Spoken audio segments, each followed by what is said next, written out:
You know what I was just thinking about?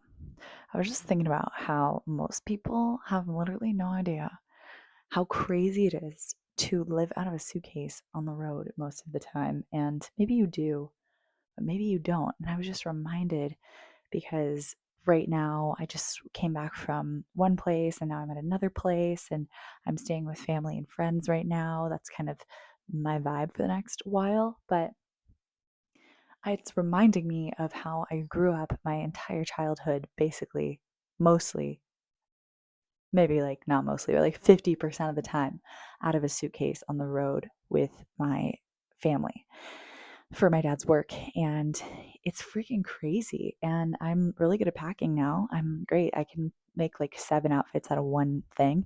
And that's impossible, but you know what I mean. And I'm just kind of good at being adaptable and grabbing and going and being like, this is what I need, this is what I don't. But it's crazy. You're always reorienting. And I've said this before. I wrote in a blog one time, like how exhausting it is to be traveling because none of your routine is there, not your grocery store, not what you normally eat, not where the outlet is, not where the bathroom is, not where everything, the timing, the circadian rhythm, your sleep schedule. And I'm always, because of that, like good on my feet, good at being able to adapt.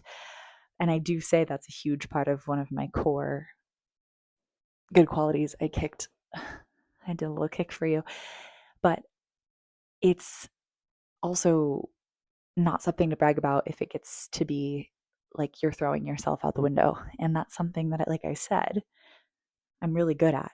And it all comes back to that recurring theme is I had to squeeze all my stuff into a little thing in order to make space for somebody else's life that was much bigger than mine, which was my dad and his career. And everybody else had to just contort and squeeze in. It's like, okay, you get this one little space in the road case and you get your suitcase and the rest make do. And so when I'm back in these kinds of situations traveling, it's funny, I used to love traveling for when I was young and even for years after. And then just recently, as soon as I found my sense of home, I really got stubborn about wanting to leave. And now I'm in this place where I like don't like leaving very much. And I would much rather be home with my things and my routine, and it just feels really good to have a space that is mine because it represents what I didn't have for so long, which was my own autonomy and sovereignty and essence that prevails over anything else. So home and adorning my home is just something that feels really good to me. My garden, my things, whatever. And it's not like I'm super attached. Like I even always say like, oh, this probably isn't for my forever home, or I'm happy to get rid of these things. Like I'm not attached to things like that, but I just like the feeling of being in my zone, you know? So yeah, I'm great at being able to do with the hustle and bustle and figure out things on the fly and be contort my shit into small amounts of shit, but I really definitely um, yeah, I love what I have now and I'm super grateful for it and I wouldn't trade it for the world. So even though, yes, I know I'll always love to travel, I'm in this like homebody ass kind of phase. And all this is fun, but it definitely reminds me of how I got to the place I'm in the first place. So it's something I'm always trying to stay grounded into when I'm on the go or on the road or just traveling. Those are all the same thing to me, by the way. They're not like some crazy different points that I'm trying to make. I tend to do that. Anyway, yeah. So, as I'm settling into my feet on the ground right now, this is another thing I really, really value my meditation practice as something that keeps me steady through all the changes in my world. And I'm just one of those people that is always having changes. I feel like I'm personally evolving a lot all the time. Growth is one of my number one values. I mean, it is my number one, and you can't have multiple number ones, which is probably something else I should consider because I think I have like 10,000 number ones when it comes to everything. Number one priority, number one priority, number one priority, number one value, number one value, number one value. Yeah. Anyway, But I feel like that's the one steady baseline I get to have is my meditation practice, my connection with my breath and my body and all of these things. And admittedly, I don't even think I meditated today, and I've been really bad this trip. And there were times in my life where I didn't miss a single day. So I try to make sure that I'm incorporating the things that do keep me grounded because I am that kind of person that does need some sense of grounding.